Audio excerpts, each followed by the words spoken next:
দর্শক আসসালামু আলাইকুম, সবাইকে স্বাগত জানাচ্ছি আমার এই ভিডিওতে।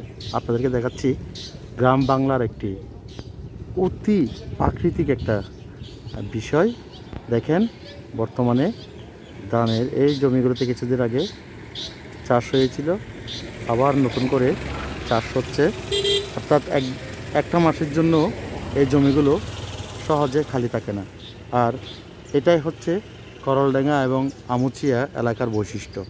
এখানকার মানুষগুলো খুবই পরিশ্রমী এবং তারা সবসময় কাজের মধ্যেই নিজেদেরকে ব্যস্ত রাখতে পছন্দ করেন। যা বলছিলাম, দেখেন একদম সারি সারি ধানের চারা এখানে রোপণ করা হয়েছে। এই ধানগুলো হয়তো বা মাস 2 মাস 3 মাস পরেই দেখা যাবে আবার সেই গাছগুলো বড় হয়ে এখান থেকে ধান উৎপন্ন হবে। এটা বিশাল এরিয়া, এটা রাবার বাগানের পাশের রোড। দেখেন, যেদিকে চোখ যায় সেদিকেই শুধু ধান ক্ষেত এবং চাষের জমি। এটি হলো রাবার বাগান। বেসিক্যালি এখানে ছিল রাবার গাছ। বর্তমানে এই নিচে রাবার বাগানের নিচে অংশের গাছগুলো সব কেটে ফেলা হয়েছে। কেটে এখানে আম বাগান করা হয়েছে। এখান থেকে এবছর প্রচুর আম বিক্রি করা হয়েছে এবং প্রতি কেজি আমের দাম ছিল 50 টাকা এবং 60 টাকা করে। এর উপরের দিকেই হচ্ছে এগুলো সব রাবার বাগান, রাবার গাছ। একসময় এখানে প্রচুর রাবার গাছ ছিল এবং প্রচুর রাবার উৎপন্ন হতো। এখানে একদম বর্ষার কারণে ঝাড় জঙ্গলে ভরে গেছে, কিছুদিন আগে পরিষ্কার করা হয়েছে। তো এই রাবার বাগানের স্মৃতিগুলো খুব মনে পড়ে। এক সময় বোয়ালখালীর ঐতিহ্যের একটা অংশ ছিল এই রাবার বাগান। আপনারা দেখতে পাচ্ছেন এই নিচে এখানে প্রচুর গাছ ছিল, প্রচুর গাছ। আর এখন আম গাছে, বিভিন্ন প্রজাতির আম গাছে ভরপুর। তবে রাবার বাগানটা পুরোপুরি ধ্বংস করা হয় নাই। আপনাদেরকে একটু দেখাই। এই দেখেন দূরে যেগুলো দেখতে পাচ্ছেন, এগুলো হচ্ছে রাবার বাগানের গাছ, রাবার গাছ। আসলে লোকসান হওয়ার কারণে এই বাগানটা যাদের অধীনে ছিল তারা বিক্রি করে দিয়েছে। নিচের অংশটা এখানে চাষ করা হয়েছে। এটা হচ্ছে রাবার বাগান রোড। এই পাশে একটা দিঘি আছে, খুব সুন্দর। এক সময় আমরা আমাদের স্কুলের বাচ্চাদের নিয়ে এখানে রাবার বাগানে বনভোজন করতাম, শিক্ষা সফর করতাম। তো আরেকটা সামনের দিকে আগাই, আপনাদেরকে আরেকটা সুন্দর একটা স্থান দেখাবো, চলুন। দর্শক, এটা হচ্ছে রাবার বাগানের একদম খুব কাছের অংশ। এদিকের গাছগুলো এখনও কাটা হয় নাই, এখনও নিচে গাছ আছে। আপনারা দেখেন, এই যে একদম সারি সারি রাবার গাছ। এটা পাহাড়কে নিচের দিকে কেটে এখানে বাগান করা হয়েছে। উপরের দিকেও পাহাড় আছে, দেখেন খুব সুন্দর। এই বর্ষার মধ্যে সবুজ পাতায় ভরে আছে এই পুরো রাবার বাগান এরিয়াটা।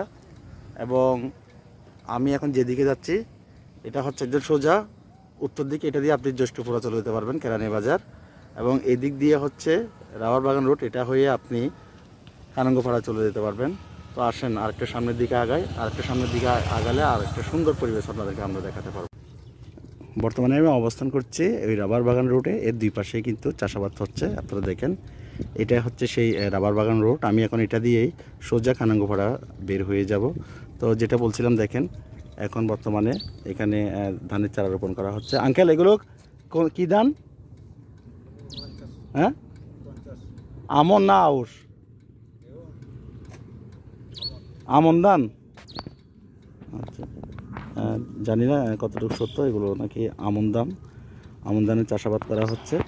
তো এক কথায় এখানে যদি 10-15 দিন পরে আসেন, দেখবেন যে দুই পাশে, রাস্তার দুই পাশে সবুজ আর সবুজ। এক কথায় মন ভরে যাবে পড়ন্ত বিকেলে। তো দেখেন, এখানে ছোট্ট একটা কালভার্ট আছে। এই কালভার্টে বসে আপনি বিকেল টাইমে সময় কাটাতে পারবেন। এক কথায় অসাধারণ পরিবেশ এখানে।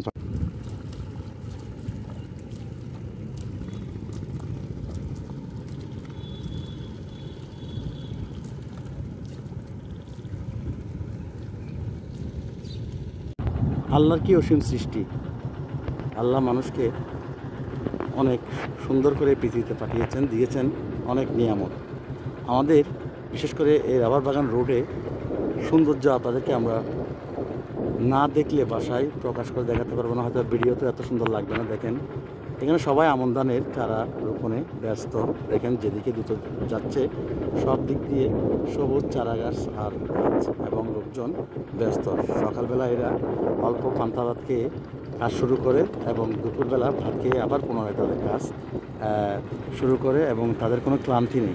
দেখেন এটা হচ্ছে উত্তর দিক। উত্তর পাশে প্রায় ধানের চারা লাগানো হয়ে গেছে, দু একটা জমি এখানে খালি আছে, এগুলোতে ধানের চারা রোপণ করা হবে। যাই বলছিলাম, আপনার টাকা খরচ করে দূরে যাওয়ার দরকার নাই। বোয়ালখালীতে বসবাস করলে এখানে চলে আসবেন, দেখবেন খুব শান্তি পাবেন, এবং প্রকৃতির মুগ্ধতায় হারিয়ে যাবেন প্রকৃতির মাঝে। তো ভালো থাকবেন সবাই, নতুন করে ভিডিওতে কথা হবে।